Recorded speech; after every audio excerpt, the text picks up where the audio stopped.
And there we go. Hello, everyone, and welcome to the new and improved Lynx Twitch. Yes, thank you, everyone. Um, everyone who has followed, everyone who has just supported me in over this last month in getting to this point. But we have now reached affiliate stage, and with it, we have unlocked so many cool, nice new features. Um, yeah. Hey, thank you very much, Alpha. Nice of you to drop me a sub there. Thank you very much. And thank you very much to everyone else who has dropped subs already.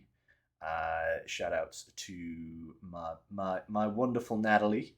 Mwah, love you. Also, Little Macca and to Bart. So thank you very much for those, by the way. Thank you, thank you, thank you. That puts us up to 4 subs already, and I haven't even done a. Ooh. All of my things are going on now. How about that? Hey. Absolutely brilliant. So, no kisses for Bart. He can have some if he wants one. Whatever. Excuse me. So, yes.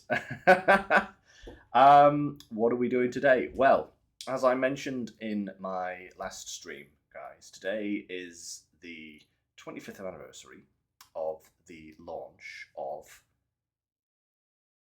this game, Panzer Dragoon Saga. This was possibly one of the first games that I ever really got into, and it's probably what really got me into gaming in the first place. It's like if it hadn't been for this game, I probably would have considered gaming to be a bit of a kind of meh. I'll do it maybe occasionally, I might crack out solitaire on my phone, sort of thing. This was really the game that properly introduced me to what gaming could be like in terms of having fun and having a good time. And yeah, it's its 25th anniversary today, which is quite phenomenal, really, when you think about it. 25 years ago, how old would I have been? Oh my lord, I don't like thinking back that far. I was what, 13? 14? Something like, I can't even remember how old I am now. 38, still, for another couple of months. Yes, so I would have been 13. Actually, I would have been 14 when I got this game, because this is its Japanese 25th anniversary. It didn't come out until later in the year. I think it was like September, October time in the European regions. But hey, it just so happened that today it fell perfectly. So we're having a celebration, not only of me reaching affiliate, but also of one of the probably most formative games of my early gaming career, and also its 25th anniversary. So, hey, just celebrations all round. Absolutely fantastic. So, there is not supposed to be any game audio at the moment. Once I actually click onto the thing, there's no, for some reason in this version, there's usually like a menu theme that plays, but at the moment the emulator isn't running it. I'm not quite sure if that's because of the version of the game that it is, or what have you. But yeah, it's not playing the menu theme, so I don't know. There we go. But yeah, there will be game sound. Don't worry. Just not at the moment. Thank you, Drop Dead Donkey, for that sub as well. We're up to 5. Hey, going well. Going well, you must say. And thank you for the bits, Little Mac, as well. I didn't quite catch that, but I do eventually. Hey, Walker, good to see you. Yeah, so I think that's enough of an intro for now. So we'll actually get into this, I think. Ooh. Let's get this going. Sissy, look, I've got my little satin pad for my PC. I think Natalie got me this ages ago, when I was doing more Saturn games on my channel. Ha, a dude. So yeah, this is a game. It was Team Andromeda that created it back in the days. No longer exists, sadly. And you know what also doesn't exist? The source code for this game. Lost to the ether, apparently. Which is why we've never had a remake of it. Yeah, never had a remake. Never going to get a remake, most likely. Because they'd have to redo the entire game from the ground up.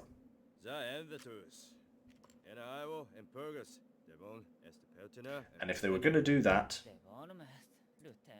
they'd probably be better just making a Panzer Dragoon Saga 2, I think.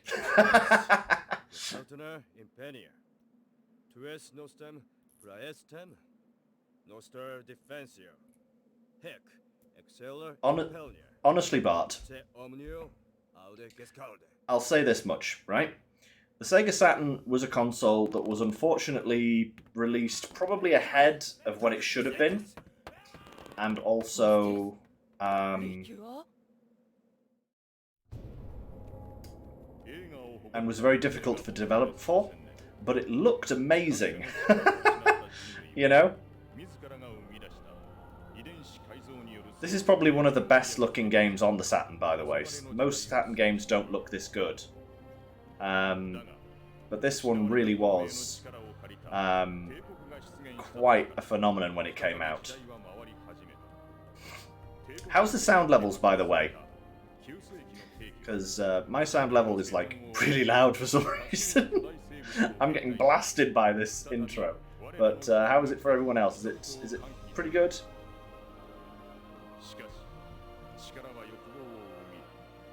It's a little low. Okay.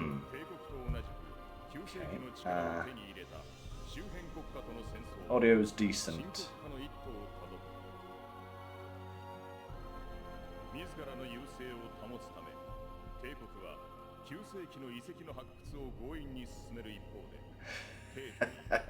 Came from the last century. Yeah, I know, right? Well, as long as it's okay for you guys,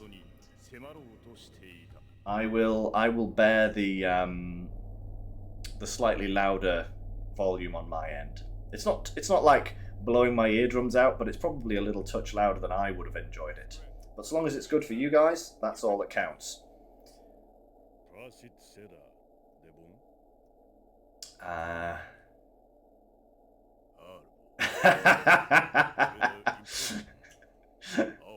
Oh, it's always fun when you play older games and everyone's like, "Oh my god, I was this age when this game came out. I was this age." It's like, "Oh, I wasn't even born yet."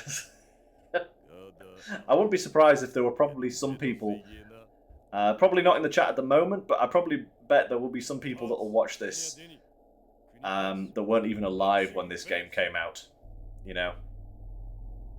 And if you missed that opportunity to play this game, you totally should play this game, by the way. Ah, take that, monster. So,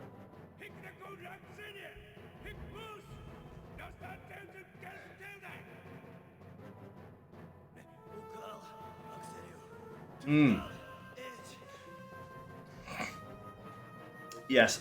Well, I think when it comes to the audio, babe, it's from the same source, but the version of it that you're getting has been altered through OBS. So if I left OBS's kind of settings, ooh, big stabby. But if I left OBS's settings as kind of what they were, yeah, that's what you just said. Yeah, it was kind of. Sorry, I'm watering.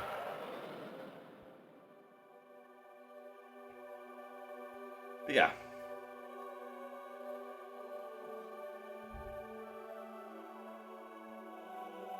You don't remember if you've played this game before, Walker. Well, if you haven't, you're in for a treat.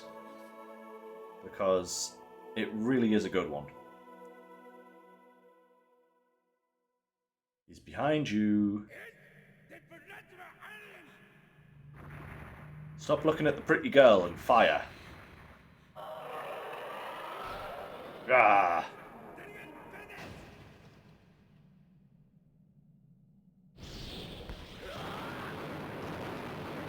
A boom, as they say. Boom, boom, boom. Fantastic. A quick rundown. Yes. So, this is the third game in the story, but you don't necessarily need to know what's happened beforehand. Donkey, stop it. You don't have to know the previous games to enjoy this game, thankfully. I'll fill in any story blanks as we go through from that. But essentially, there is an empire and others. These guys, for example. You just got shot in the ghoulies. You haven't been reading, right? I will summarize. I will get there eventually. I'm just kind of like giving a good general overview, you know. But essentially, there's a power struggle between the Empire and everyone else, and they're all trying to get weapons of war. It's like a post-apocalyptic kind of humanity has been destroyed by biological weapons of their own creating kind of setting for the game. So all the monsters and stuff you fight are all actually like bioengineered creatures that have been created by mankind in the far, far distant past, you know. But essentially these guys were guarding a dig site where they've been digging up ancient technology. And they find a girl, case in point, right here, buried in the ruins. They report it, and these guys show up, shoot everyone, and steal the girl. That's what's been happening so far. And this guy has a crazy laugh. And loves shooting people. As one can see. Alright, dude. Calm down. Calm down. That's better. Yes. But even more to the point, these guys... very high. Yes, he is very high. These guys aren't just part of the Empire, they're actually part of a rebel section of the Empire that has finally gone rogue with like this kind of moment. Like they swooped in to grab the girl before the Empire could. Uh-oh. And that's a big bada boom. Big bada boom.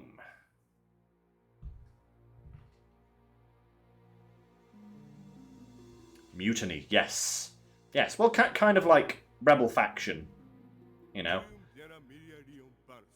Not exactly like, not like the rebels and the Empire in Star Wars, but more like, I'm trying to think of a good analogy. More like just a section of the Empire that has gone rogue. Yeah. Led by a guy King Kramen.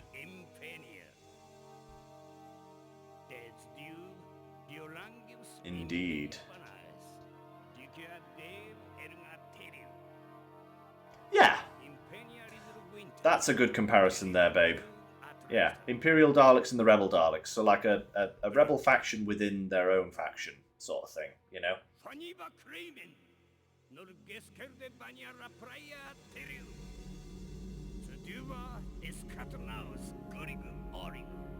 Gurig Orig.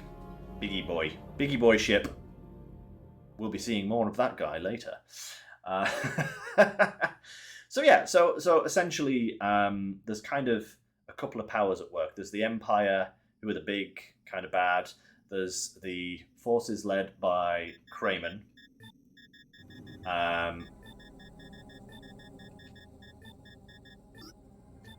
who are a rebel section of the Empire. And then there's also you, who are, well, you'll see in a second. And you may have guessed. But actually, we're playing the guy that got shot.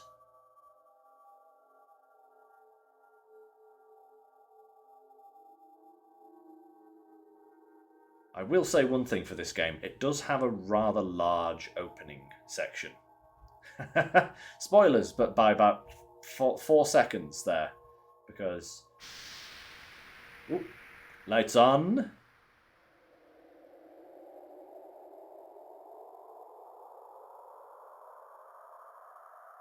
Haha. Bring colour to the world.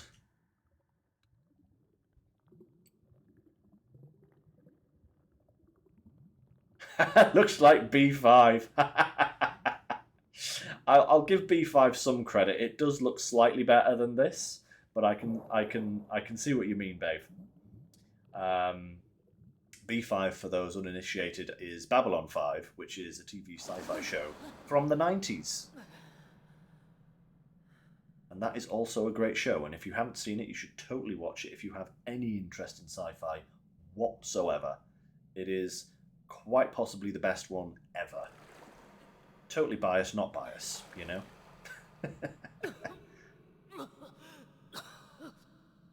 So he's alive! How is he alive?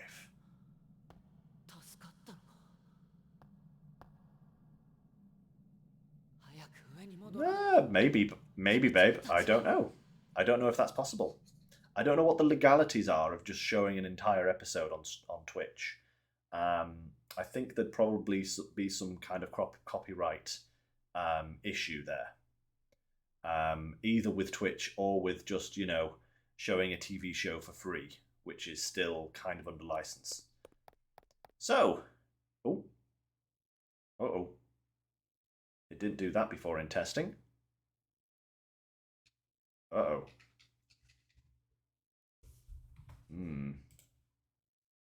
That's not good. Come on, software. Don't do this to me. I even tested it way past this point. And it didn't give me any issues at all. And now it looks like it's gone and crashed on me. That's typical. At least it's not one of these games where you have to sit through the opening credits all the time. You can skip them. But I think I will have to restart RetroArch there. Yeah, that does look like it's crashed. God darn it. So, how anticlimactic was that? Right, let's get this booting back up. Nope, that's the wrong folder. Disks, and there we go.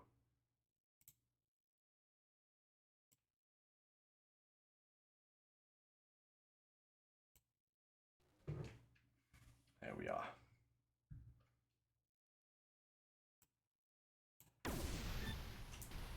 Okay, we'll just skip through these and hopefully get past that point again. Here we go. Okay, yep. I am sorry about that, everyone. Hopefully it doesn't do that again to us. But that was... It did indeed crash, Walker. Yes, the program I'm using just decided to up and stop working. Which is kind of surprising because I did test this numerous times previously. But...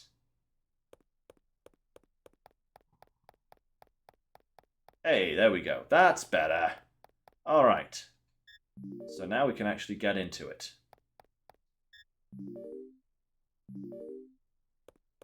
There we go. We now have a handgun from an ancient burial city place, which is just grand. Crisis averted, yes. I just hope it doesn't do that, like, before a save point. Because there are save points in this game. It doesn't save automatically, so I'm hoping that that was our one and only crash. So we shall ride this elevator. So yeah, so basically we've awoken, after being shot by that guy, we've awoken in the bottom of this ancient ruin with no idea what's going on, where we're going, or anything. And we're going to try and get back to the dig site where everything went down to try and find out what's happened.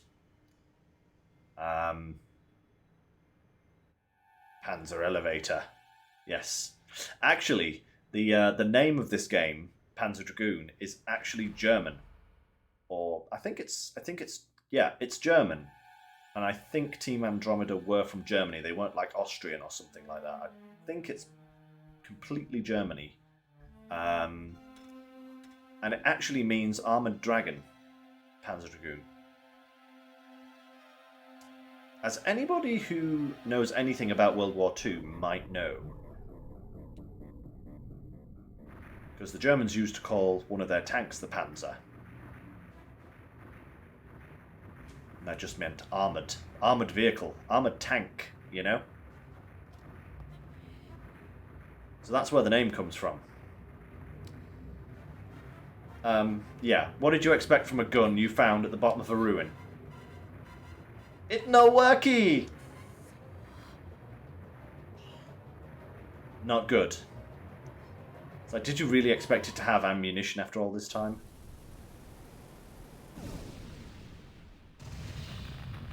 Woo!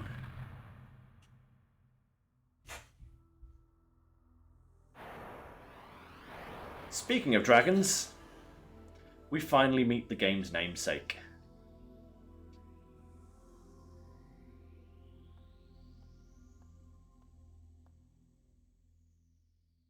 It is Natalie.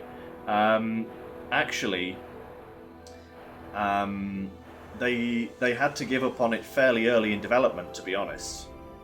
The very, very first intro video that you saw, with this guy like stood on the tower kind of complaining about how everything was boring, that is the only video, I believe, in the game that was filmed in the actual language that the game was supposed to have. It was a completely made-up language,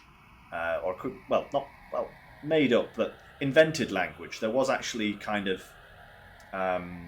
you can actually translate it. I believe it was based kind of on Japanese, but with differences. And yeah, it was planned to be used throughout the whole game as kind of like a special thing about it. But they basically ran out of time because the game had to be hurried into completion. I'm actually amazed they completed it to the standard that they could, you know, because it was rushed at the end because they had to meet a deadline because basically the Sega Saturn was dying at the point that this game was released. This game was released within the last 3 or 4 months of the Saturn's lifespan, before it was abandoned. So the game was kind of pushed up, and in order to cut as much time as possible, they opted to just do all of the voice acting in Japanese instead of this made-up language, so that the voice actors wouldn't have to learn the language. And they could just push the game out a lot quicker. And that's why. It's a very rare game, to be absolutely honest.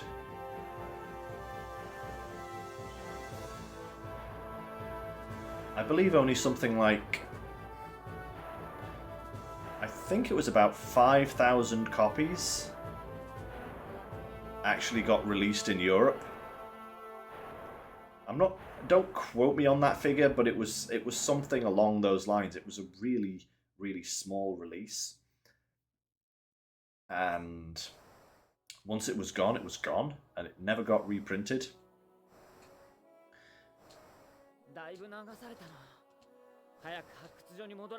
So a mint copy of this game actually goes for several £100s. Like, I have a copy myself, but it's not mint. It is very much not mint.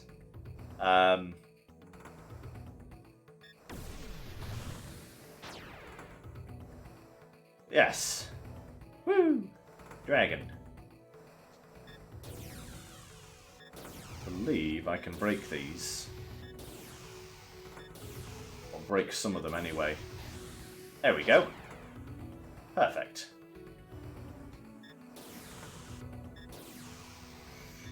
Let's see if my memory holds right. He's a Targaryen.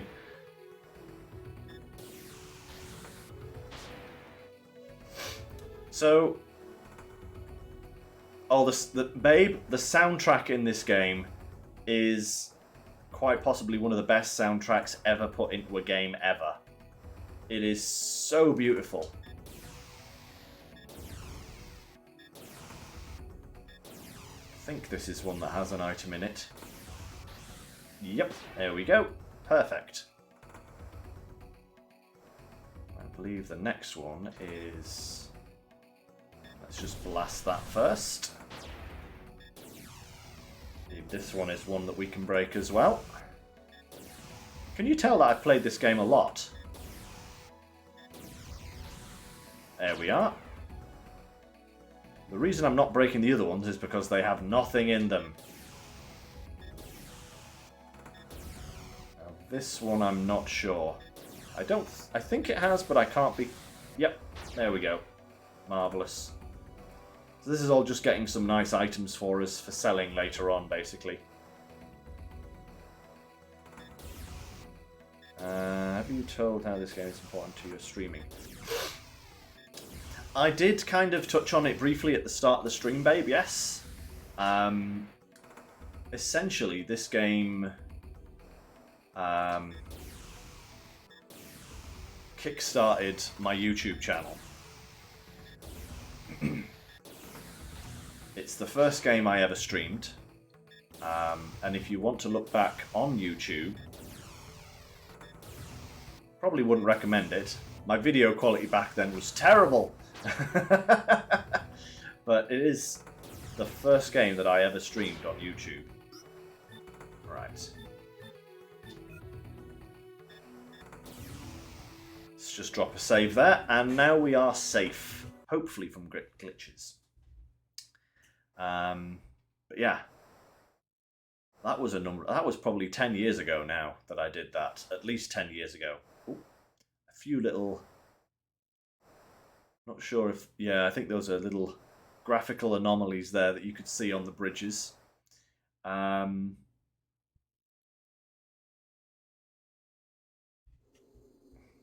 Right.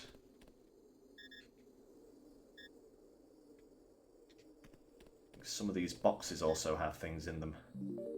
Yep, there we go.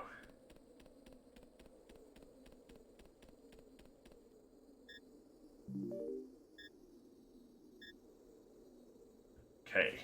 Dead body.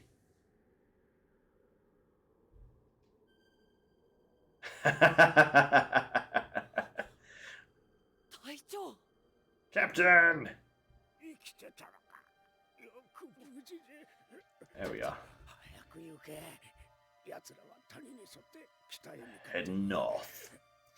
That's where we're going next. Crayman. That's going to be our arch nemesis for most of the game. Who? What is he? It's a strange way of putting it, isn't it?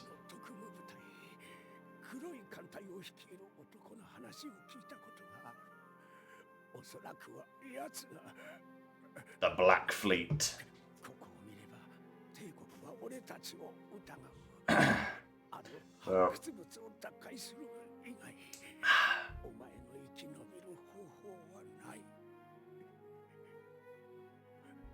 So now we have our mission for the game. Find the girl and get revenge on Kramen. He gave us a world map. That's literally what that is. Like, if you actually look at the world map and then compare it to what's on that piece of paper, it's actually the world map, which is kind of cute. Like, most games wouldn't do that. Most games would just have a blank piece of, like, card, but you wouldn't be able to see it. But they've actually represented the world map on that piece of paper, which I always found very nice. It's like neat little details like that in this game.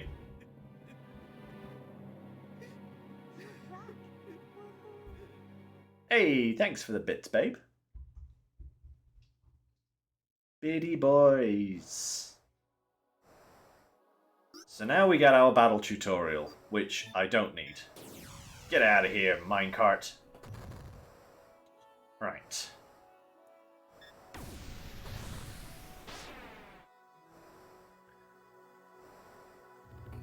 So now we're into the game proper. We've kind of been through...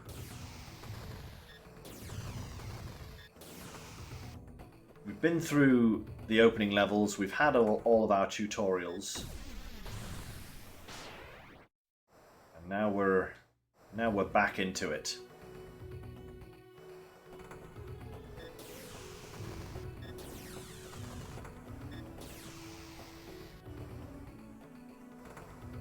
Now,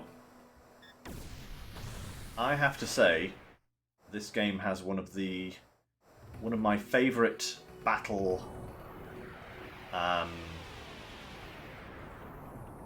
systems of any game that I have thus played.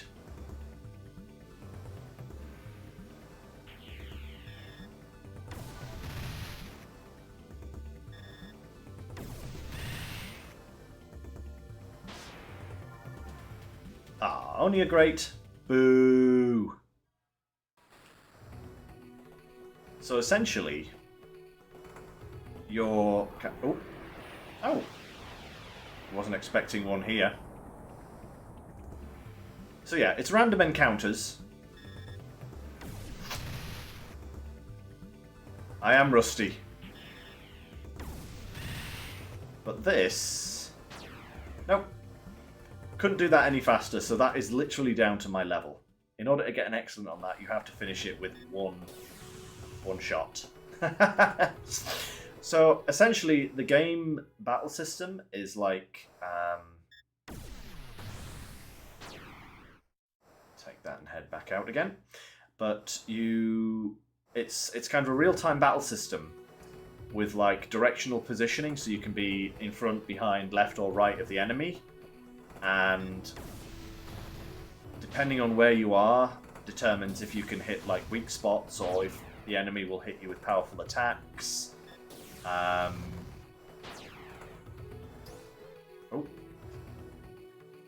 Yep. Okay, I know that. We'll come back later. Cool. I want to select that one, please.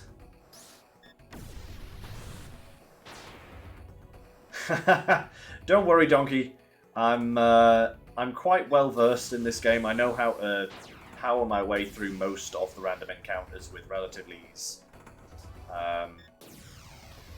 But yes, and so as you go through the battles, you get a couple of gauges. You'll see them in the bottom right corner of the screen, and they'll charge up over time. And those allow you to perform attacks, basically. So there, we'll move out of the red zone. And you kind of have three methods of attacking.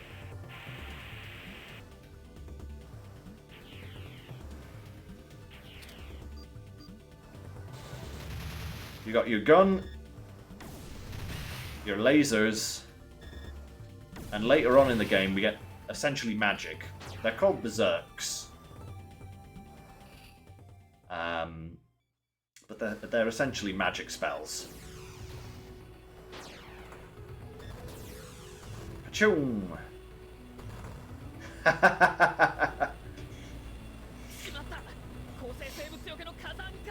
You know what I find comforting about these graphics, babe? They're not there to prop up the game. You know, I think a lot of games these days are built around the fact that if we can make it as pretty as possible, we don't actually need to include any gameplay. You know, or we can get away with creating a substandard game. If it looks good.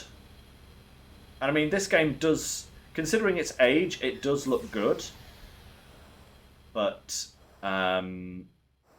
it's like, honestly, this game could look terrible and I would still play it. Because the story and the actual gameplay aspects of it are just beautiful. Alright. Quickly just drop another save, just to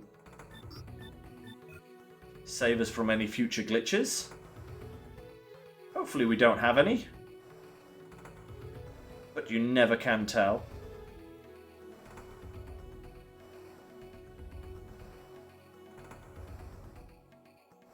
Yeah, exactly, babe. Like, you know, as you say, old shows that are good, you don't mind that they look terrible because they're entertaining to watch. You know, that's the sign of a good piece of entertainment. If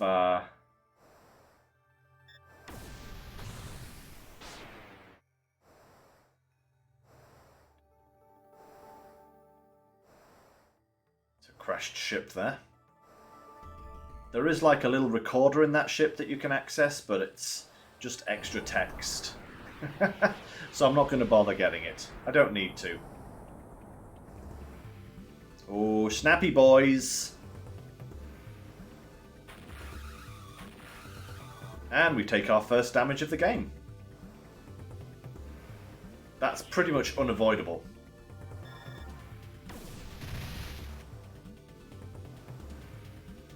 Move again. Ah, take that, you.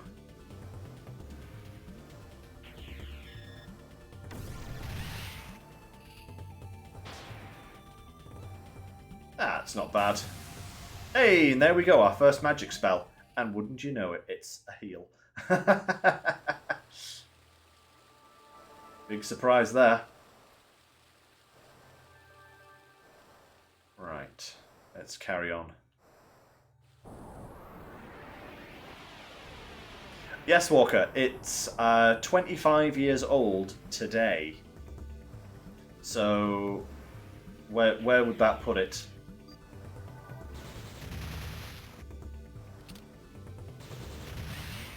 Aha, take that, weak spot.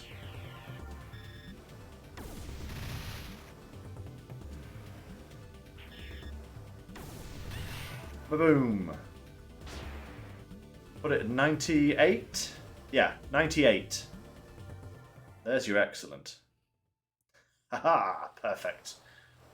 So yeah. January 29th, 1998 this game released.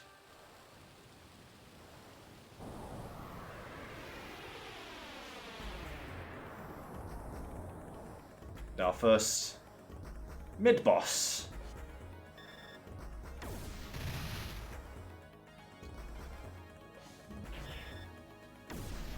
So you might notice the name tag came up with a yellow symbol for this one. That's how you can tell whether it's a boss or a regular enemy. Regular enemies all have green tags next to them. Mid-bosses have yellow tags. And major bosses have red tags. Yeah, this one was a bit creepy when I first played the game. But it's not the creepiest of bosses around by any means. Although it is very easy. Just got to keep ducking and dodging. Staying in the green zone. Nice. That should level us up. Yep. There we go. Lovely jubbly.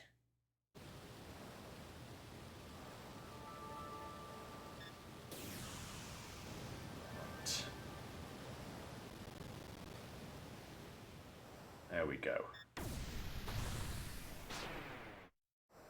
So this tunnel we're actually going to fly down because it does actually cut out quite a large portion of the map. And it's just full of random encounters anyway, which we don't really need. So we're just gonna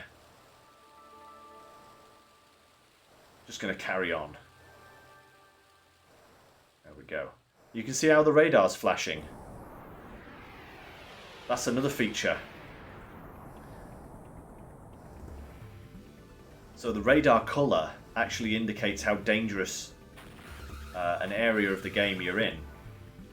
So when it's flashing red, it means that you're about to get into a fight, basically.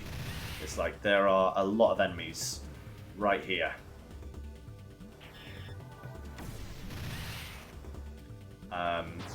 But it goes blue for completely safe zones, then it will go yellow for caution, red, and then flashy red like this. Flashy red means there's a lot of potential enemy encounters if you're unlucky. Shoot the fishy!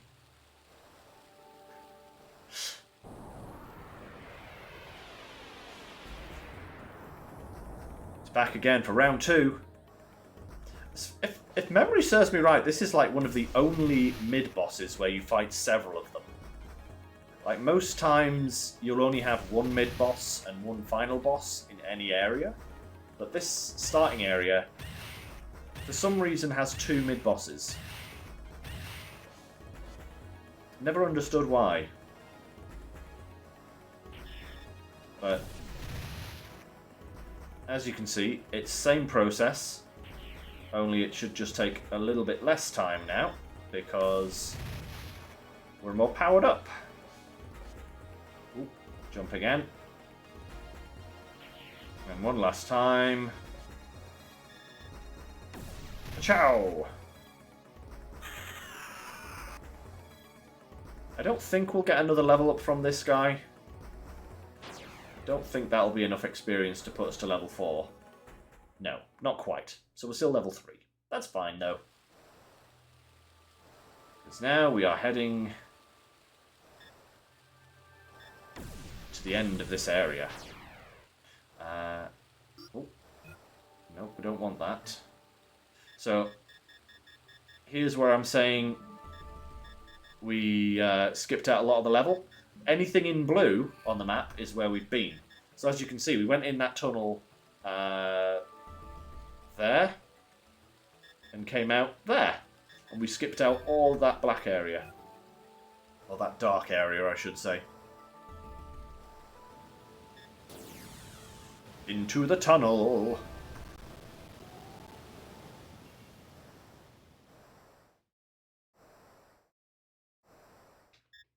Oh yeah, and another thing this game does, this. Every single time you come up on the final boss, it'll give you a save point just before it. So you can always tell when you're about to head into a boss encounter. Which once you notice it, is kind of like, oh, okay. I see what you're doing here. The wind sound effects are a little bit odd there, I think.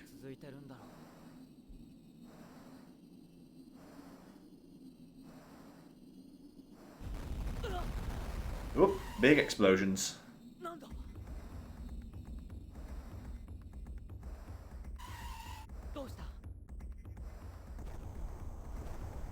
There's the boss.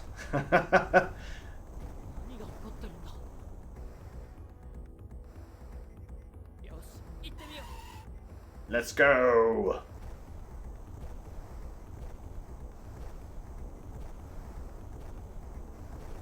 Yeah. So now, if you thought the last boss was creepy, this one is going to really make you go,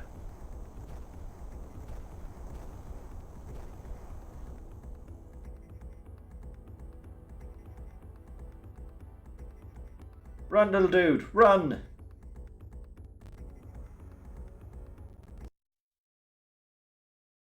Oh, no, please no. Please no, game. Don't. Why are you doing this to me? swear. I swear. No! Not again.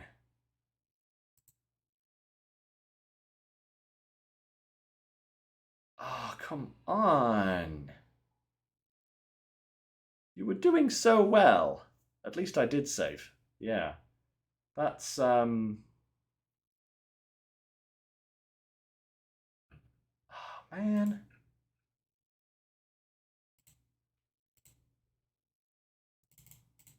I don't know if it's just the program I'm using or what, but...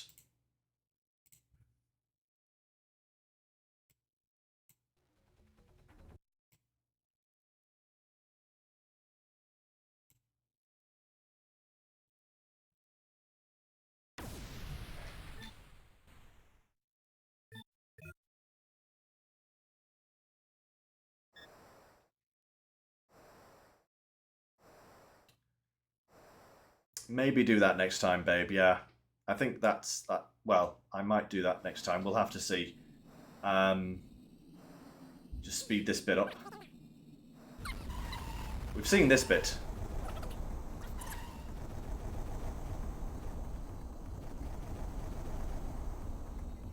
That's something else you can do with these particular videos. Not like the full FMVs, but with these ones you can either slow it down or speed it up using the shoulder triggers. And it's sick. You can get some really funny... Ba-boom! Creepy boy! Entering stage left for your enjoyment.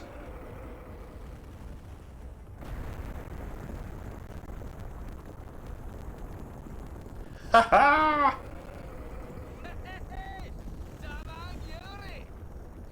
Squished like a bug. Hoorah!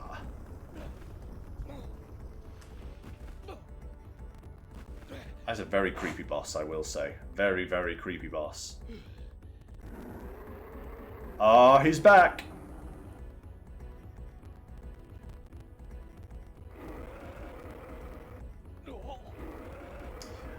The problem with my version of the game is that my discs aren't in very good condition. Get out of here! Which is why I decided to run it via an emulator this time.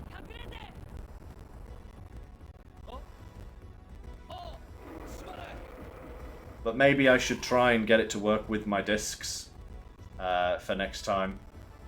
Because, yeah. Here we go! The Arachnoth.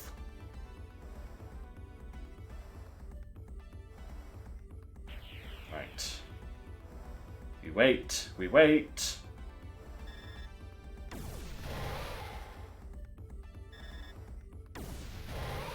Ah, that's not a bad idea, babe, actually. I could try and get them resurfaced. Because I know a couple of the discs for the game are... Like I said, some of them are not in that great quality, and they either refuse to load or they will crash when they reach certain parts of the game.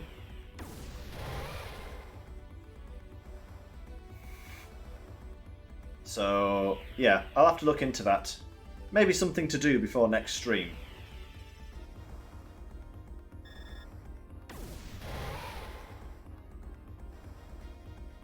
Now we've made him angry!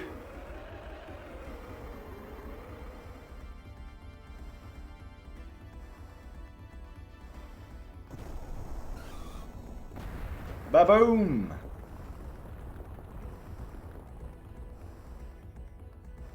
What a silly boss.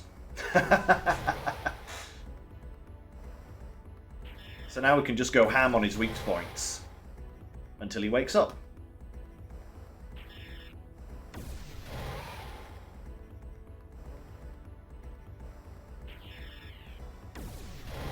Get 4 shots in, very nice. 5 shots even. He is... Oh, now he's mad again. And he doesn't learn from his first trip across the pond. And he knocks himself out again.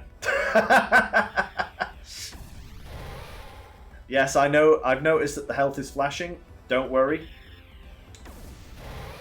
This boss ain't going to last long enough to hit us again. Boom.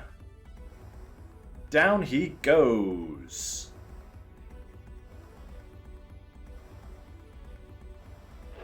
Ah.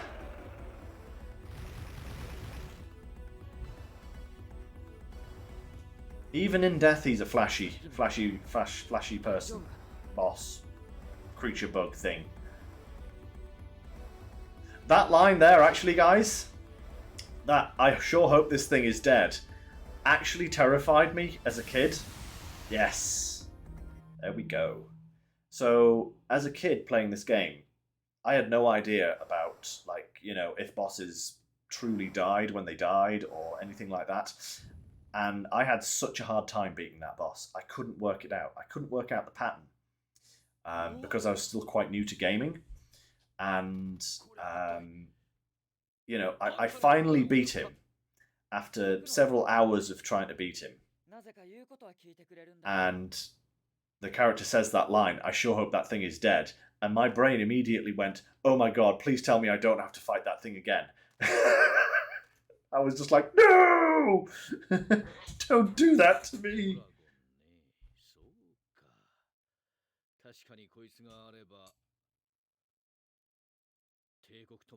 Fight against the Empire.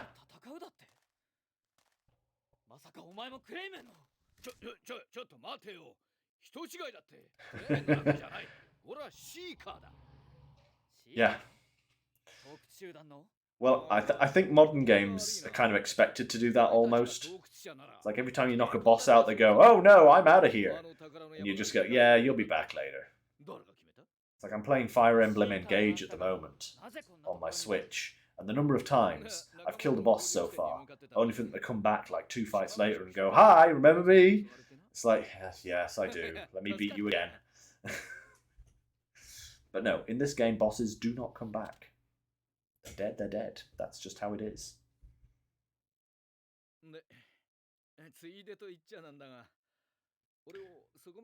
So, this guy we've rescued is what they call a seeker in the game. And their kind of outward appearance is that they're kind of thieves and bandits. You know? No good scallywags, you know, going around stealing ancient technology.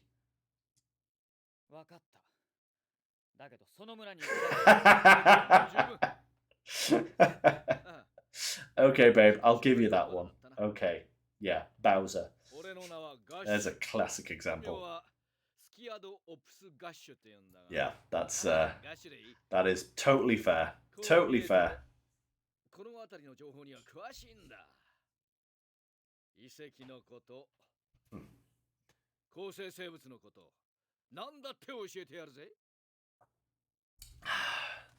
Lovely.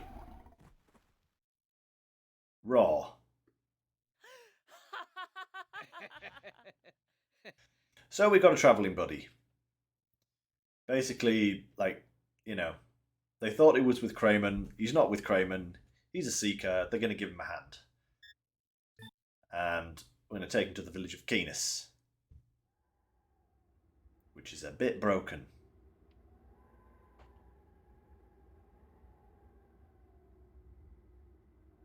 Yeah. Bit deserted, bit broken, sadly.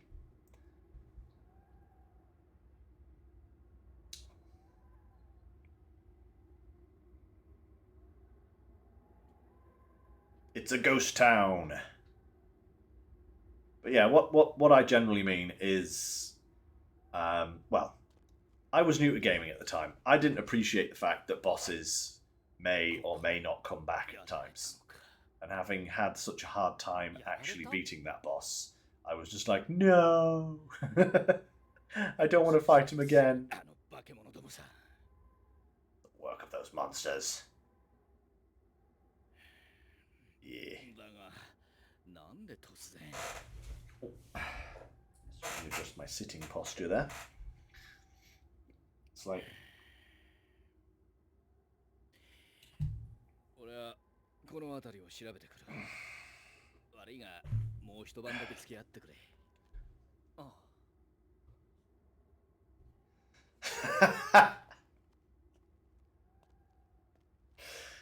Oh, I'm sure that's actually happened to me at some point. I'm pretty sure that's happened to me at some point in some game. Little Macca. Definitely. Yeah, spending hours defeating a boss only for when you finally defeat them for the boss music not to stop. And it's like, oh no, that's not good.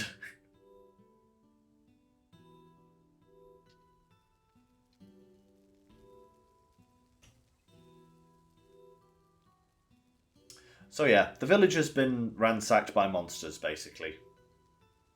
Nasty, nasty monsters.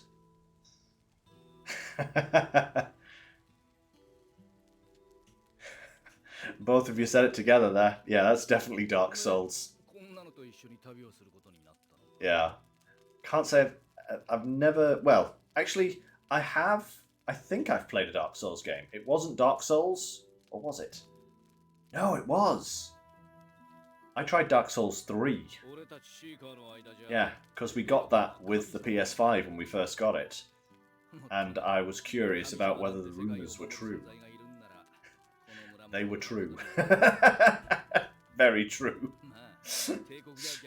I think I spent about 3 or 4 hours playing that game and basically went about 100 meters into the first area. It's just like, yeah, I'm not going to carry on playing this. This is silly. It's like, if I play several hours playing a game, I want to make some progress. I don't have enough time to play games as it is.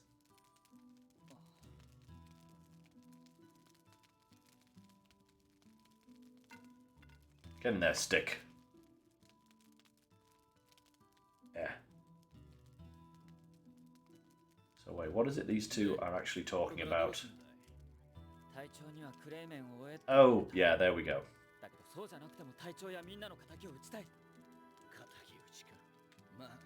Revenge is a dish best served cold. Indeed it is. And we got a dragon for that reason.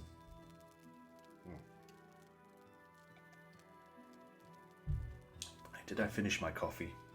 Yes, I did. Oopsie!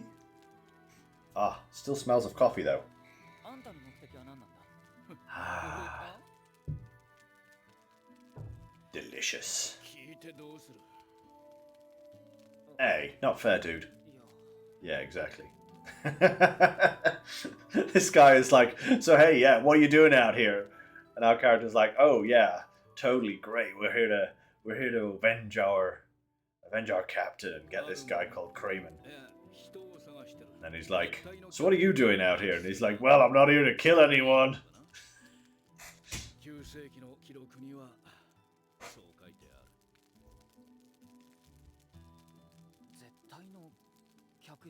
Divine visitor. Yeah, so that's what this guy's looking for. This guy Gash, he's looking for the divine visitor.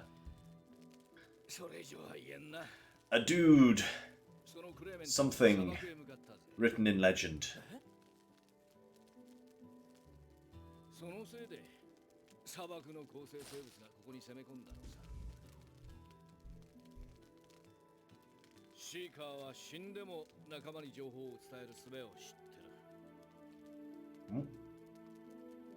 So now we know that Kramen led the monsters.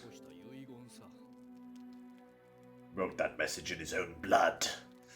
Ah, jeez, man. Use a pen, Sideshow Bob.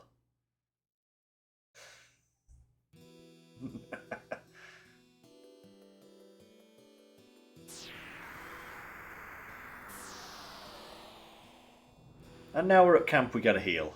How about that? Right. First things first. We gotta give him a name! Now, any suggestions?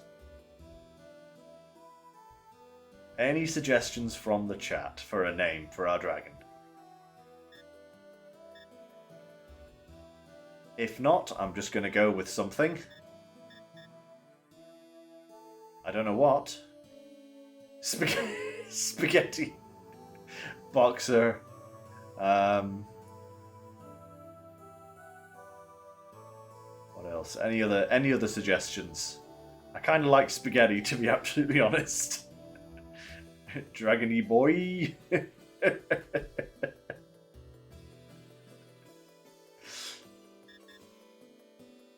Alduin. Oh, classic dragon names here.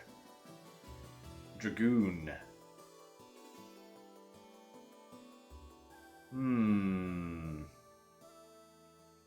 Spaghetti. Yeah, let's go with spaghetti.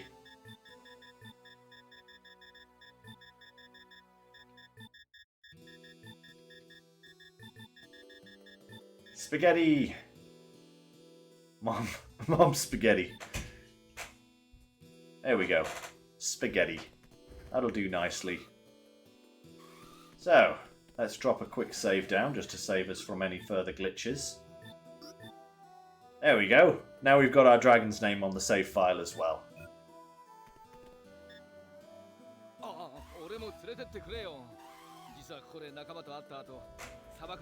Right.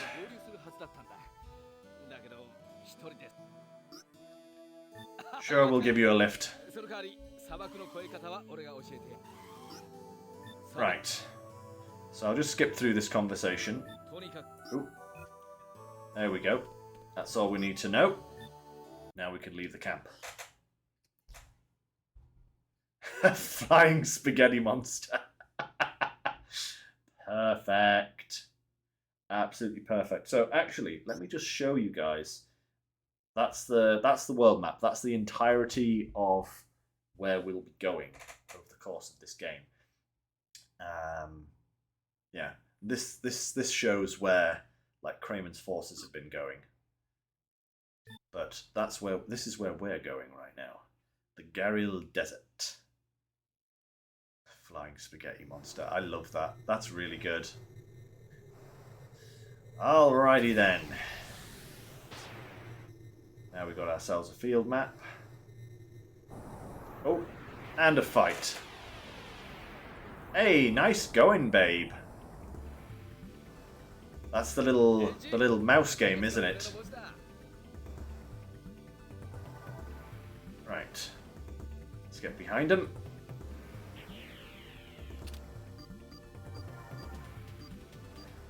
Now. There we go.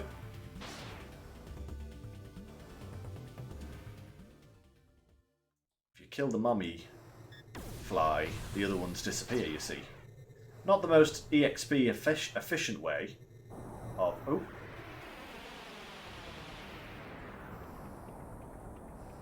Of doing that fight, but it's the only way we've got access to right now.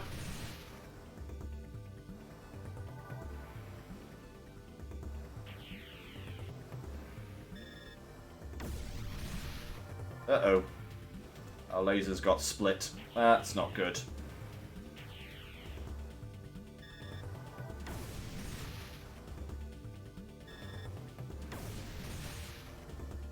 Haha!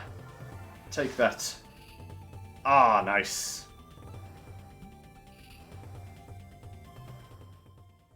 Aww. In other words, you're sobbing your eyes out. Crying over a lamp. Well, in this case, a mouse. Rare red worm. Open the passage for me. Haha.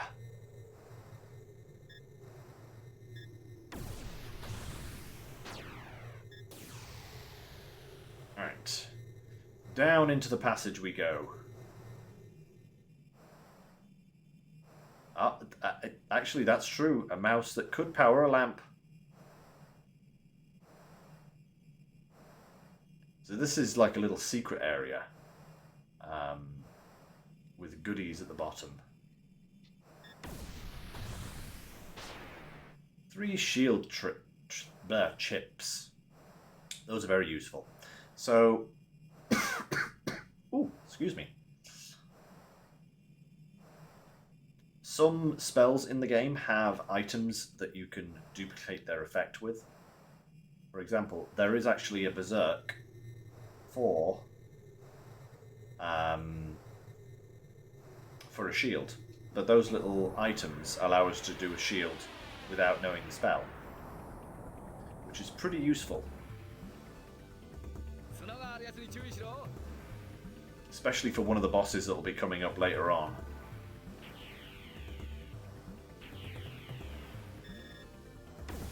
Hey, bam bam. Bam bam. Bam bam. Move out of the way.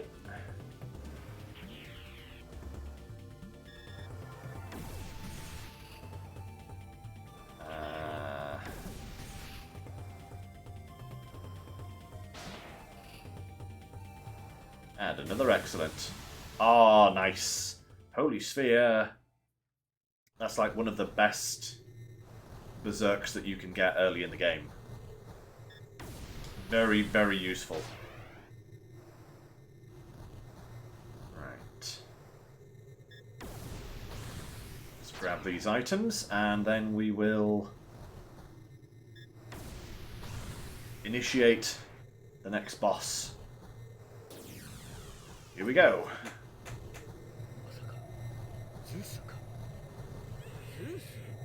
Zusu.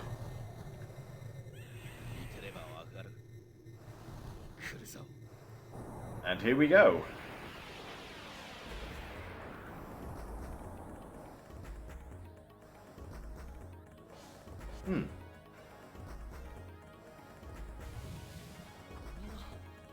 Yes.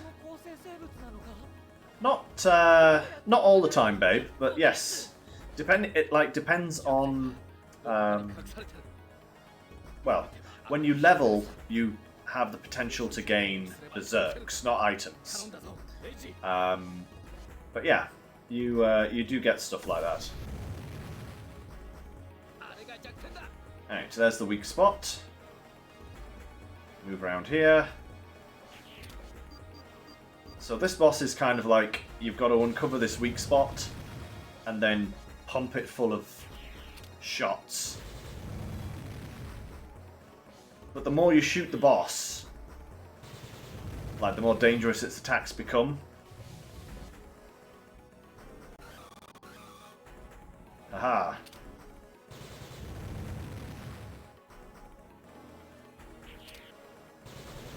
There we are. Doing some good damage. Thankfully, he doesn't have an awful lot of health. But as you can see, it does take quite a few shots.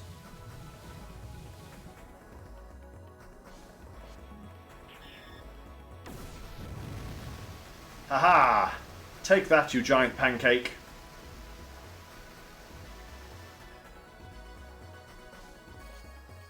Yeah, a bit like random loot, babe, yeah. So, depending on how well you do in a battle, you stand a chance of getting an item. And the better you do in the battle, like the better the item can be. Which is kind of nice. Keeps you, if you find out how to deal with certain enemies and you get good rankings on them, it can actually keep you well stocked on like healing items.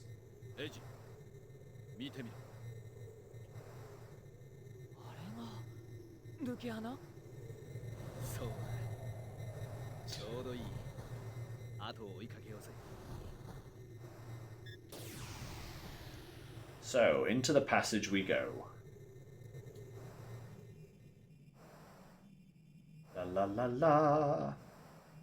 So there's nothing in these passages. These are just like transitional passages between one area of this map and the next. Yeah, generally with this game, the areas aren't that big.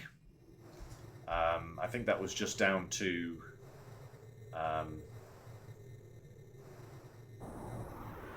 the processing power of the Saturn. Ooh, Strider Pack. Here we go again.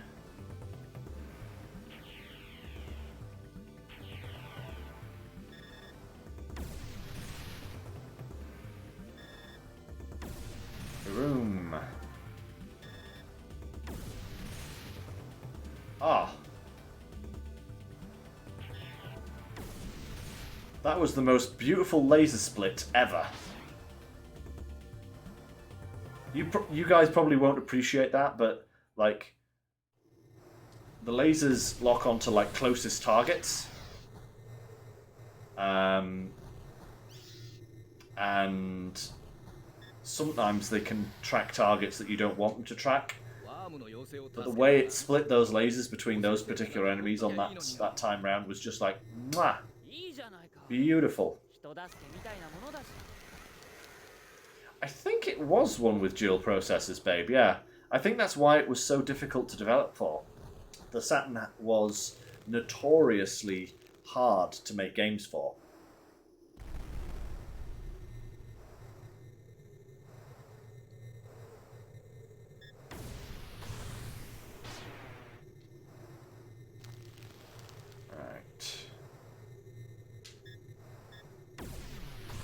That one. Here's another secret passage. This one has a very nice item at the end of it.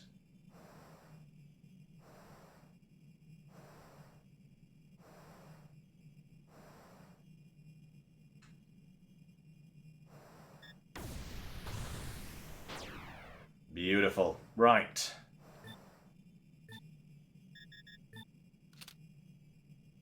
Boom. Increased gun power.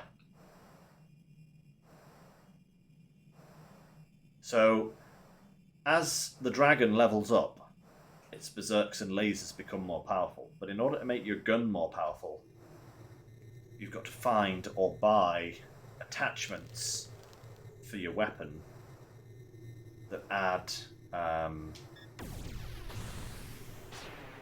power to it.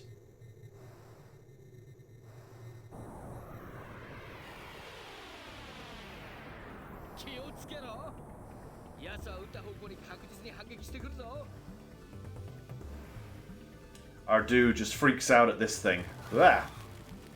But it's actually really easy to take out. Ba-boom! Especially with our new orange-flavoured gun.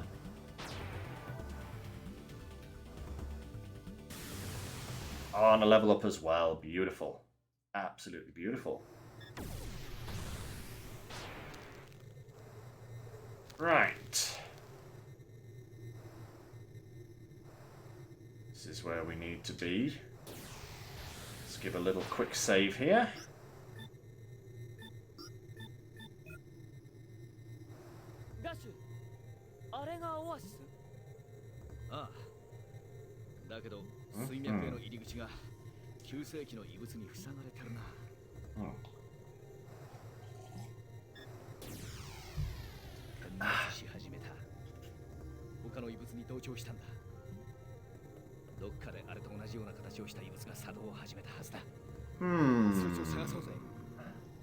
When you say modern flight mechanics, babe, are you talking more about kind of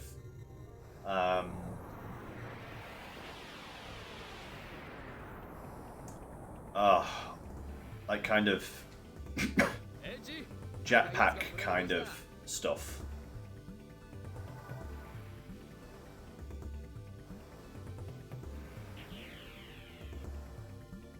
$360. Right. I'm going to show you a berserk.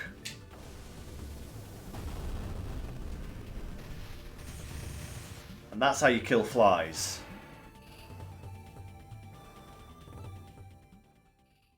With a giant fireball of doom.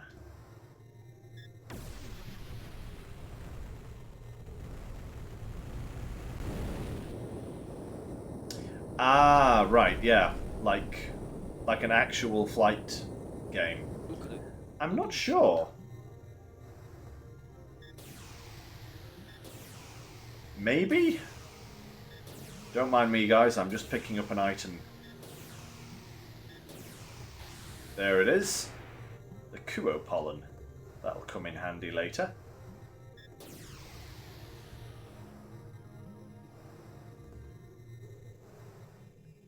Ooh. I think the wind sounds in this area are really broken.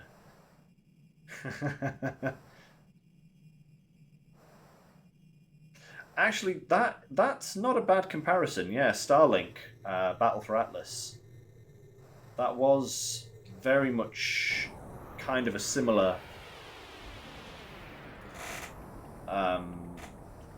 similar kind of flight mechanic, wasn't it? Yeah. Right. And now we're going to do it again. Some enemies are just worthwhile using Berserks on.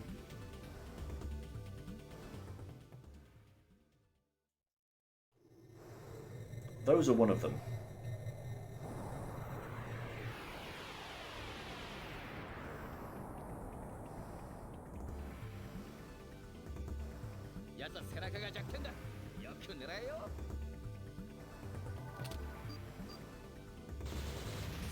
Let's take that guy out.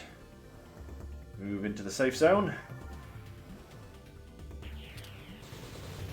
Take that guy out.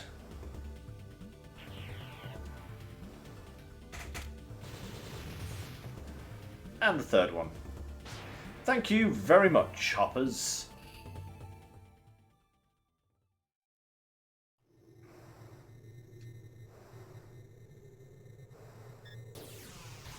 Right. This will probably be the last save point before the boss. It's not like right before the boss, sadly.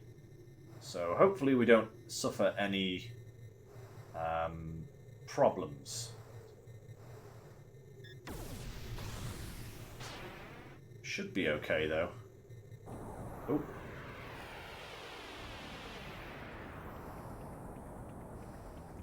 Ah, it's another one of these guys. Ah!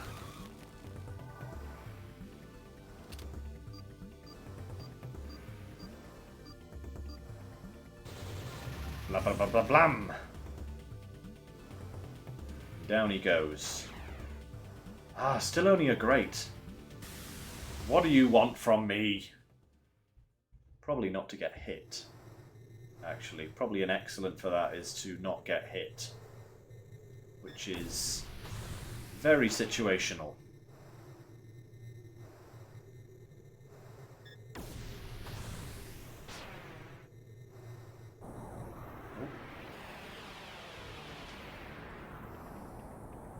Oh, and another one.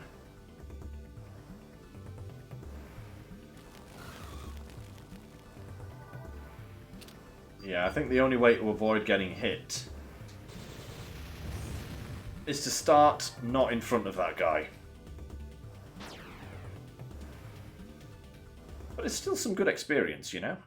So, can't complain. Right. Take that out, and then shoot that. Shoot that.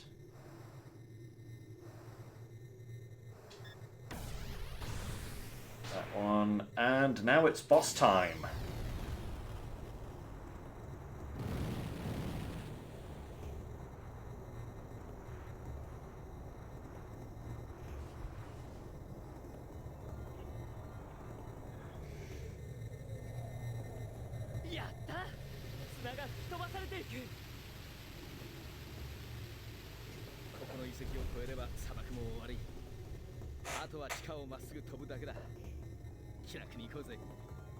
Artuin's doing a little bit of feasting.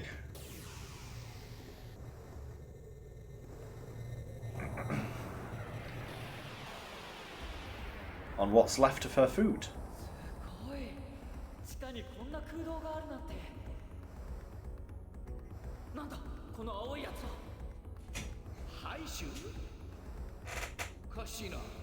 I'll leave that camera on her while she's eating. I have to refill her food bowl, maybe. She's being hungry. She's very hungry today. Right, so... This boss. This boss is an interesting one. This boss has multiple forms.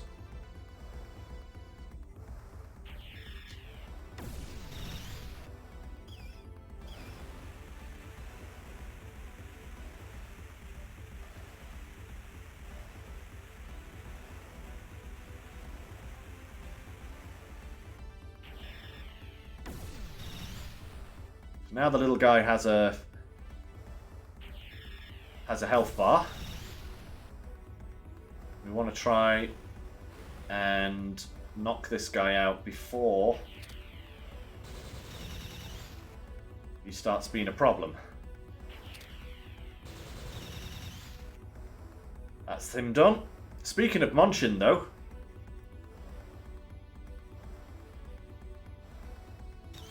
Munch!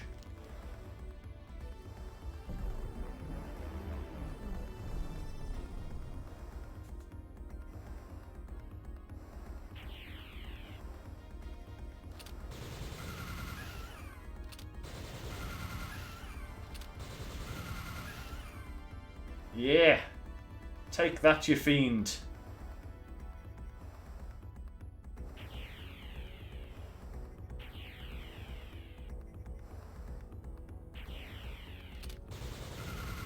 Get some more shots in. And get out of its danger zone.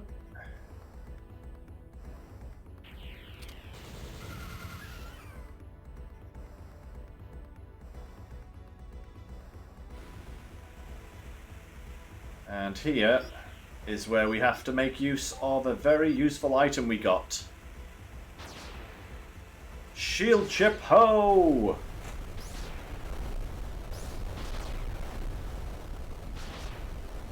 Take that.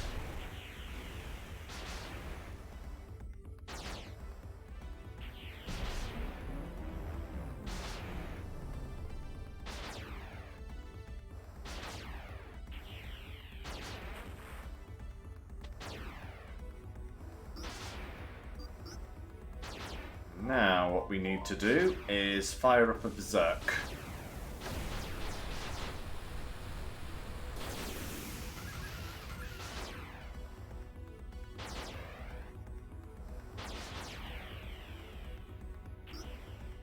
And let's go for another one.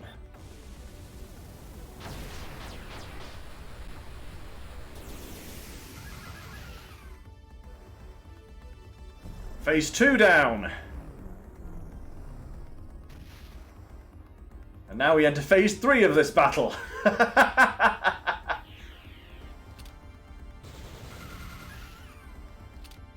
it gets a whole new health bar.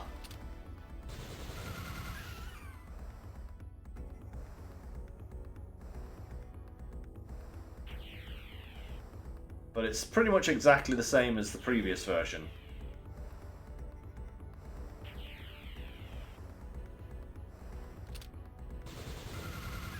Just charge those bars. Wait for the boss to swing round you. And take him out. There she goes, the little angel.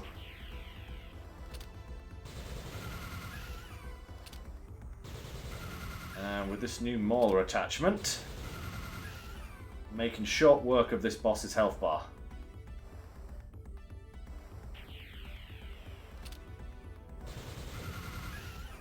And you're back to me!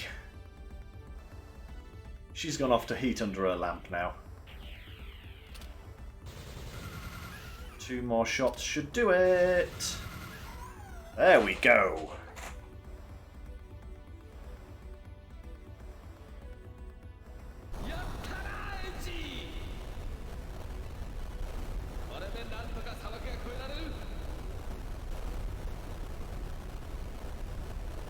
Is it just me? Or does that boss not look dead? You know, I was saying earlier that bosses don't come back. It's morphin' time!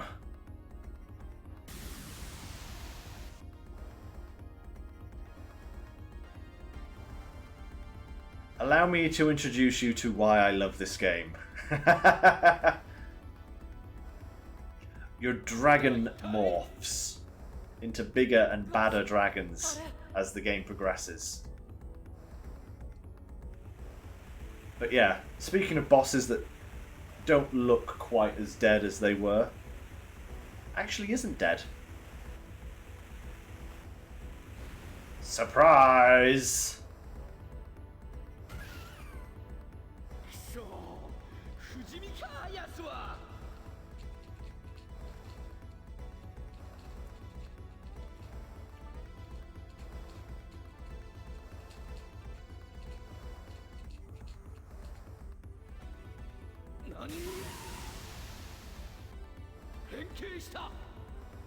Yeah, now your dragon can change forms.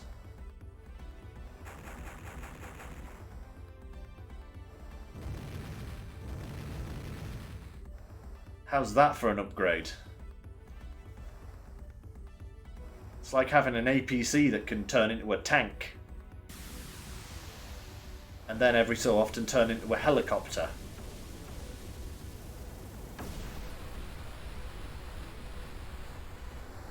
Boom. Now it's dead. Blah. Blah.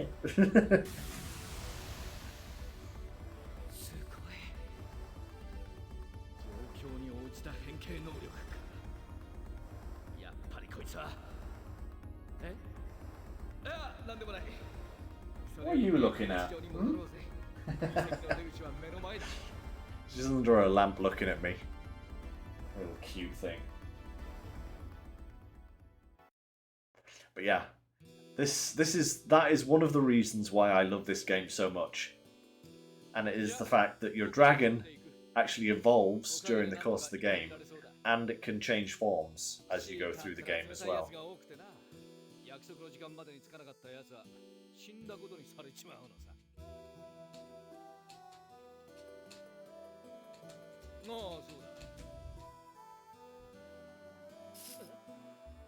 Take this.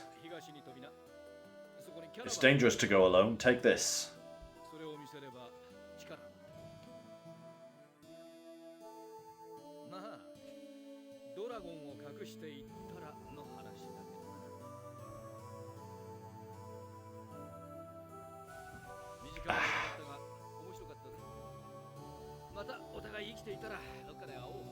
Yep.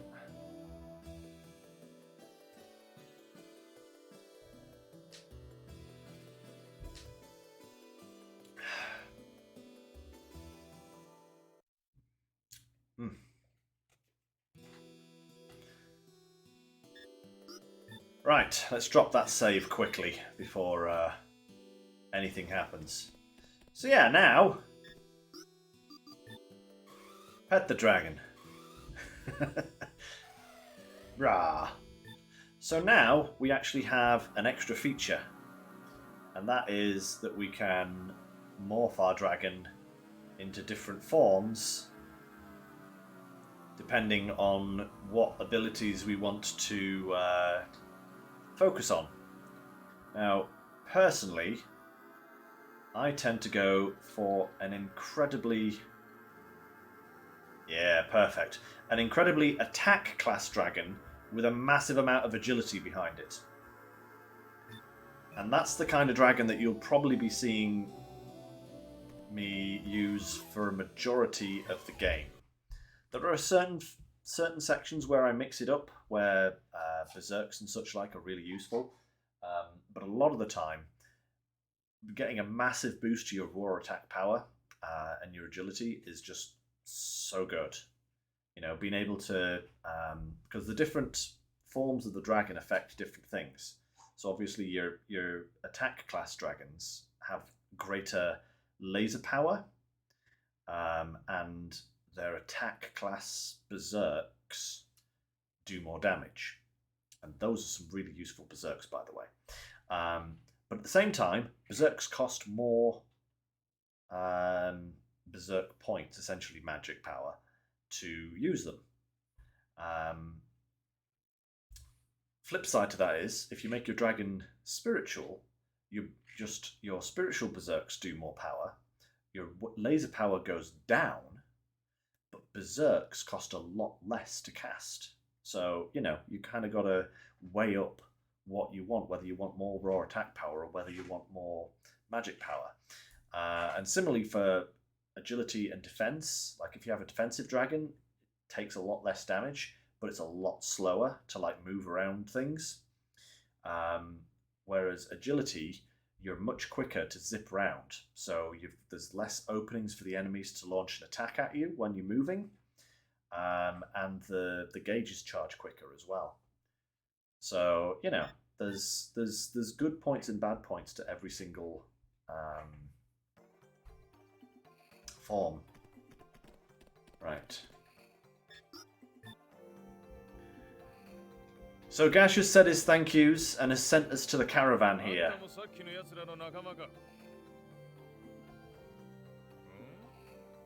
With a pendant.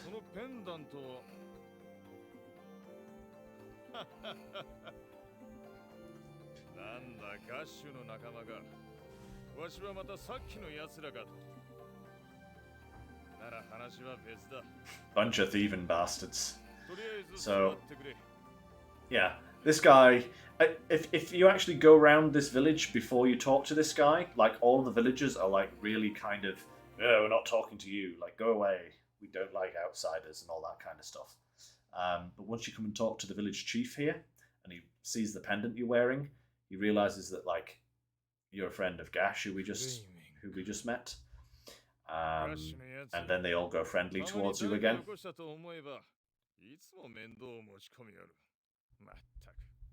So it's kind of nice.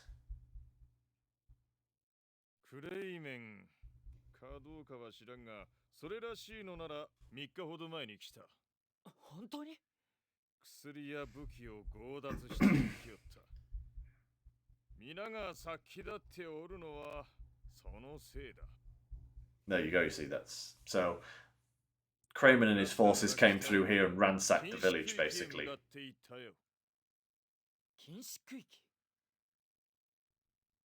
Took everything and then headed out. The bastards.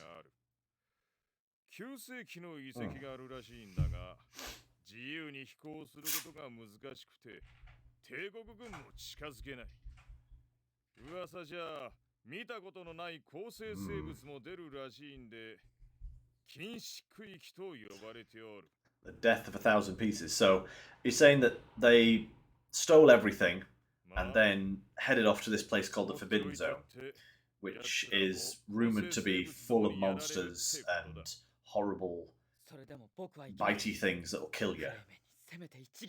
And he's saying, just don't bother, because they're probably dead now, because nothing ever leaves this zone. So where do you think we're heading next?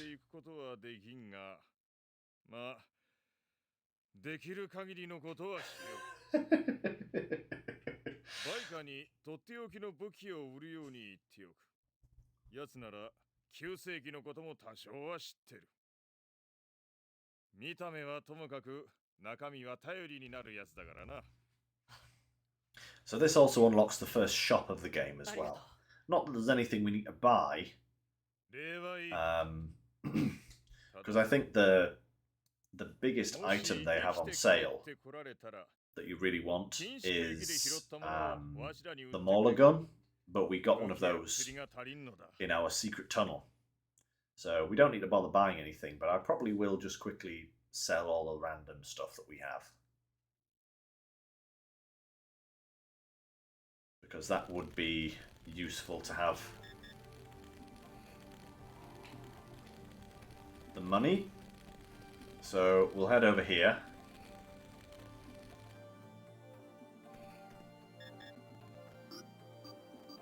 Make a deal. So yeah. So we've got a Mauler. We don't need that. Now,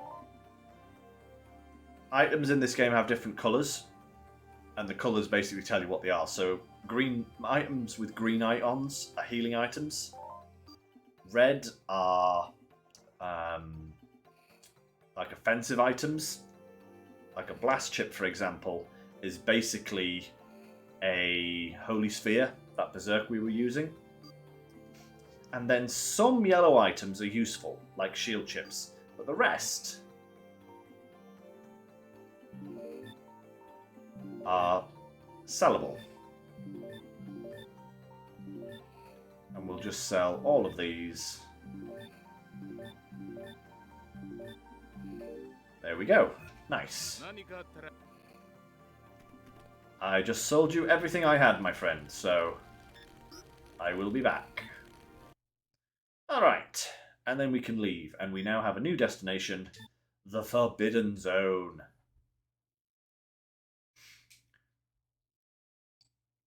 And this is where we're heading next.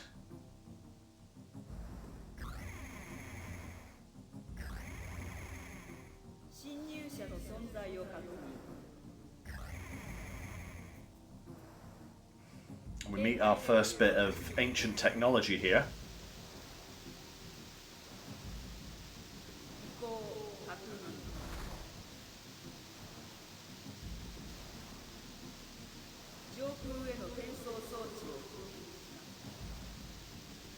Sky Transporter.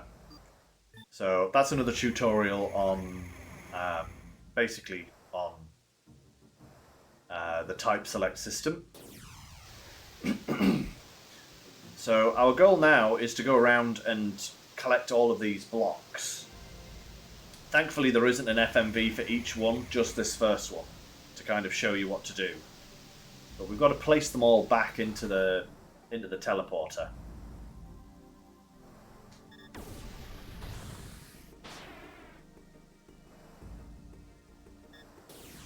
Right, we'll drop a quick save. Go. Yeah, it's very nice. This particular zone is really cool.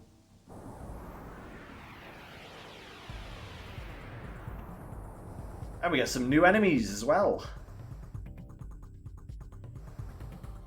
Intruder removal system. So up until now, the enemies that we've been fighting have been mutant enemies, which basically means that they are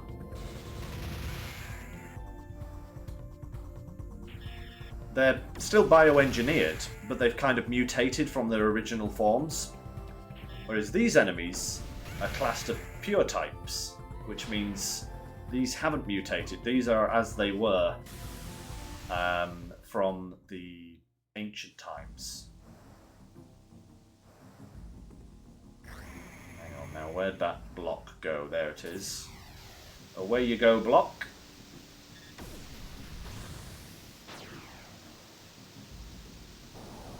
So as we approach each one of these blocks, we'll get a fight, basically.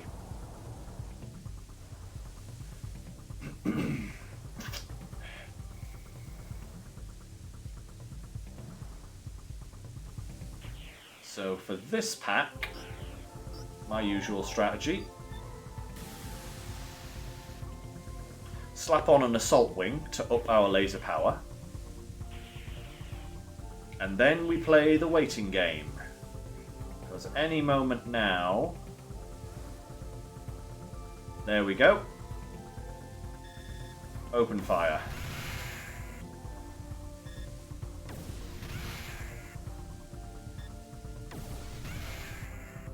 It still took 3 lasers to kill that boss guy. So each one of these are the 2 enemy types that we'll be fighting in this zone. And each of them have like a leader. That kind of instructs the rest what to do. So the first ones, the flying guys, when we moved behind them, they had that avoidance system that activated. That basically means that they'll dodge laser fire. So we have to take out the leader with a gun, and then we can laser the others. You see, so... Yeah, the Lazara. I much prefer fighting these guys than the other guys. Not that they're any harder or easier.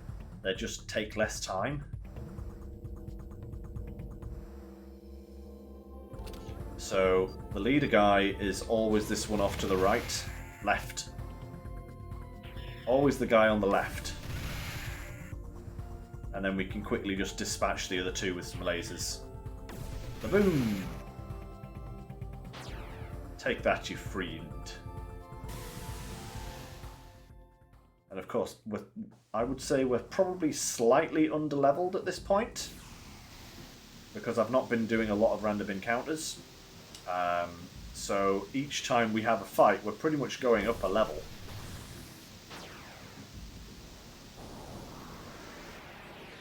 Which is quite nice. Oh, we're being blessed today. More Lazara. Excellent. It's good to have one fight with the skimmers, just so that they register to our monster decks. But these guys are so much easier. This is also one of my favourite battle music tracks from the game.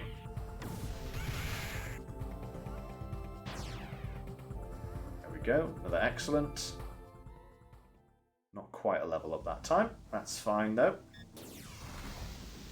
Right, another one of those blocks.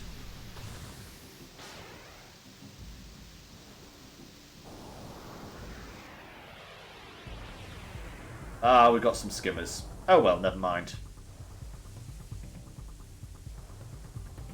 So yeah, the ones hiding underwater, you can't actually hit them. So that's why you've got to wait for them all to come above the surface.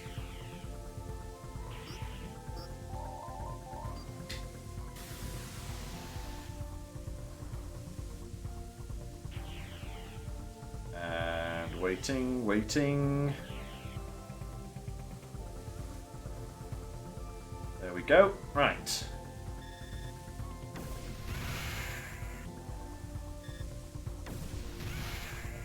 So for these guys, the leader can move his position.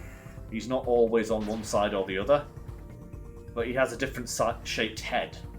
So you can still pick him out if you need to, but you don't need to. Right. I think there's just one more to go.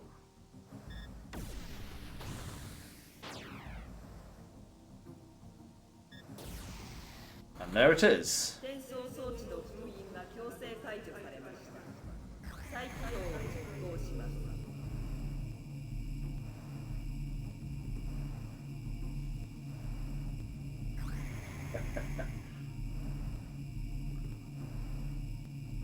Okay, we're getting dizzy enough now, game. Thank you. Right. Just to be safe. Drop another save so we don't have to do that all over again if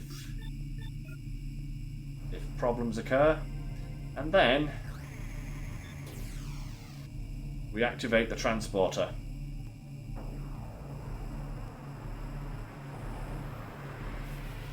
And straight into our mid-boss.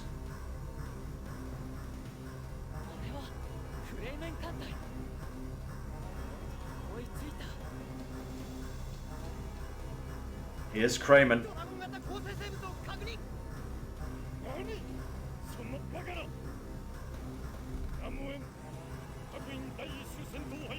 Okay.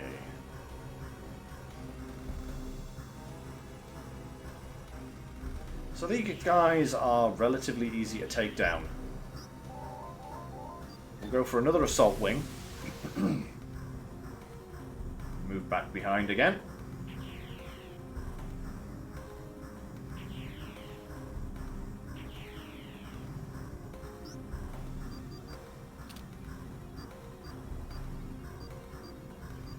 And we got to find the weak point.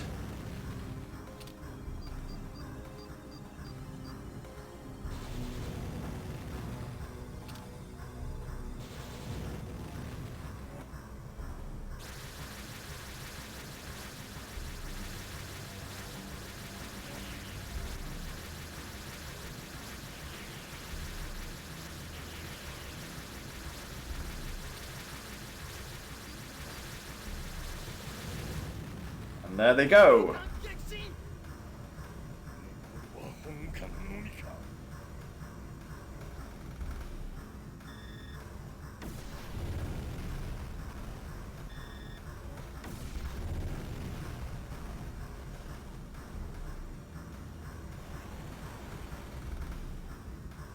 And then we just got to dodge around this guy, avoiding his homing mine, whilst pummeling him with laser fire. Souped up laser fire. Whee! Mine goes pop.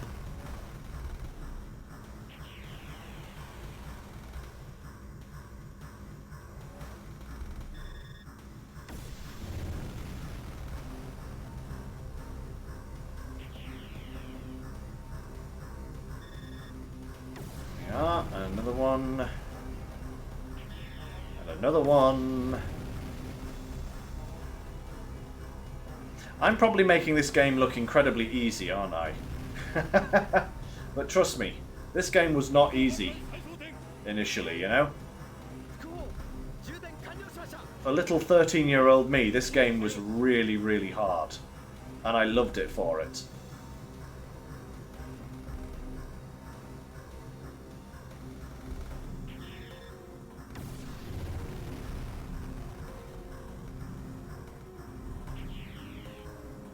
So,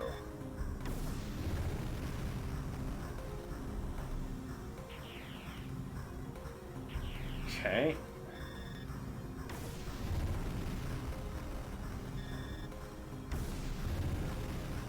Oh, so close.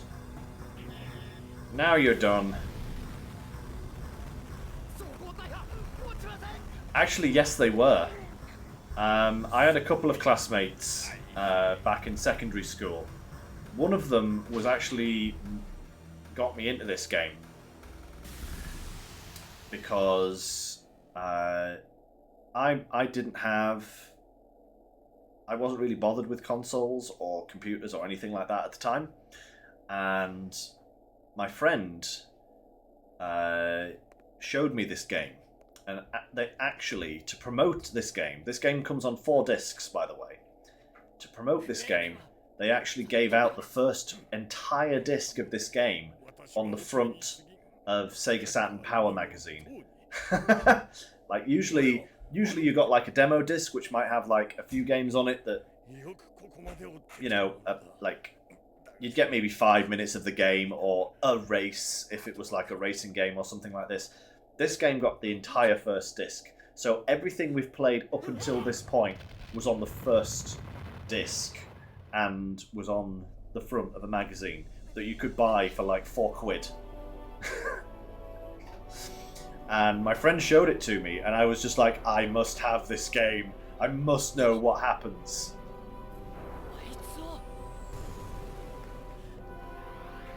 And that's how I actually got into this game, and what then jump-started me playing games in general. And now, I can introduce you to the best track in video game history. The Atom boss fight dragon music. So, anyone remember this chick? Yeah, this is the girl from the very beginning of the game that was encased in that stone thing. So now she's fighting for Kramen, and she has a dragon, and it's bigger than ours. What is going on?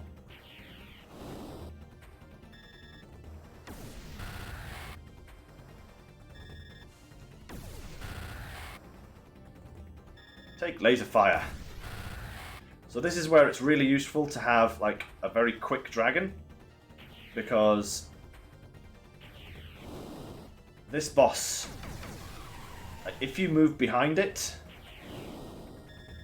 it has a very nasty attack that it uses if you don't get out of the red zone quick enough. And if you don't have a very agile dragon, you don't have like the speed. Like you see that laser? That would have been its special attack. That's how quick you've got to move.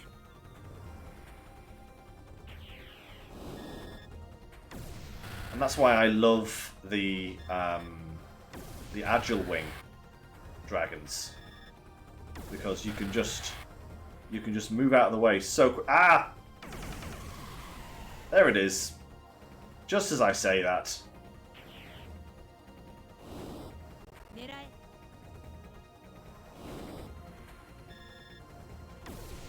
No special attack for you. Get out of here.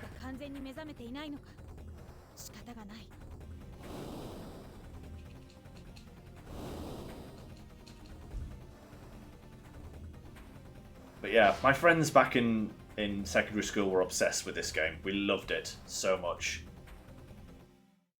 To be continued. So that's the end of the first disc of Panzer Dragoon Saga. And now we can drop a save. And we have to load the next one. So let me just go into my files here, discs. There we go.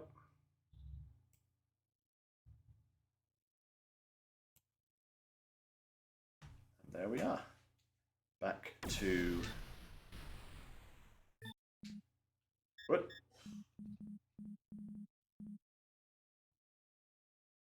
Is that because it didn't save? Do I have to? You know what it probably is. I've probably got to save the game. Come here, you bugger. Right. Usually, all you have to do is drop a save and it will save, but that's probably because it's saved to an emulator. So let's see if I load that. Can I may actually have to disk options. Oh, next disk. There we go.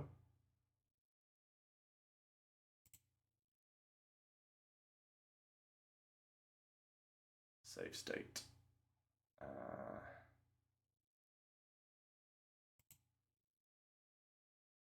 Actually, that is a good point. How am I going to save this? Why does it keep crashing, more to the point?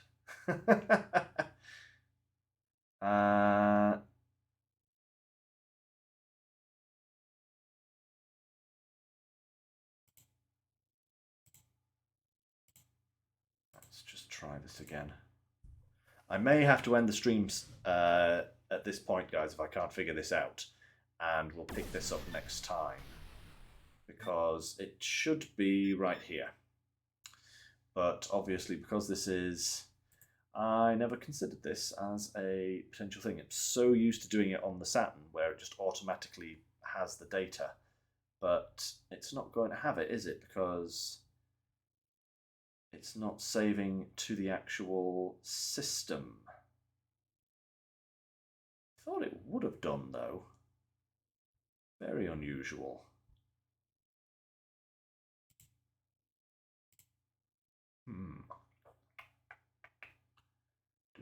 Do.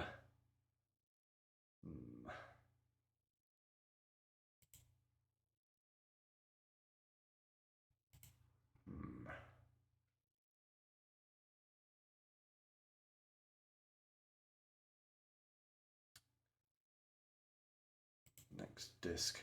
No, it just doesn't do anything, which is very strange. Let me try booting.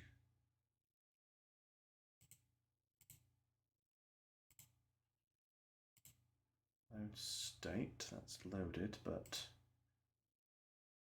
yeah, this is mighty unusual because it needs the physical save file from the previous end of disk, the end of disk save file, in order to boot the second disk. And usually that is just dumped straight into the console memory. And then when you pop the lid and change the disk over, you can just boot straight from it. But this doesn't seem to work for this. It's crashed again. I think I might have to actually switch to my Saturn to do this for next time, because right now this is looking very, very odd. Right, so let's get there. Let's try.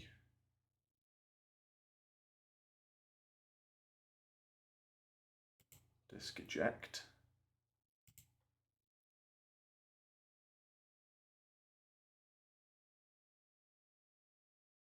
Well, that's true, babe. You know, a disk stream, not bad. Let's see here, and then if we go next disk. Oh, it did something there.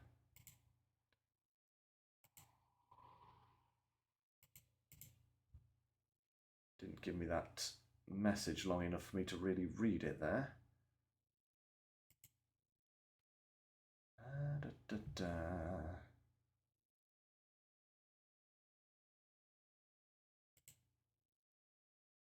Saved.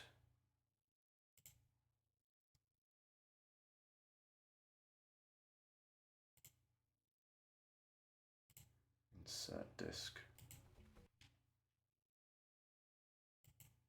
Now, which disk does it have loaded here? Is this still the first disk? Yes, it is. Okay. Let me try another. Load new disk. Let's try that.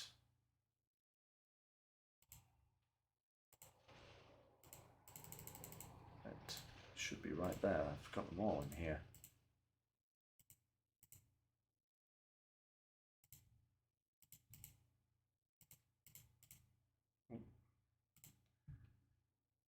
Disk. Yeah. Right. Okay, guys. We're going to leave it at that for today. I know it's a slightly shorter stream than usual, but I thought this was going to be a lot easier than it actually is, and I might switch over. If I'm going to try and investigate getting my Saturn hooked up and seeing if I can actually use the discs themselves to do this, because, yeah, that's odd. I've not actually had this issue before at all. I've used emulators for this game and it's always loaded, so I don't know why this one is being a pain. But we will pick this up in the next stream, and hopefully we'll get a good bit of progress made, and finish it next week. Either, probably not Thursday, but next Sunday we'll probably finish this. So we'll carry on with this later, and once I've got the kinks ironed out, shall we say. But thank you very much for joining me. Thank you very much to everyone who has subbed over the course of this stream. You're all awesome. Thank you. And yeah, I will see you next time, guys. So until then, take care, stay safe, and I'll catch you next time. Bye for now.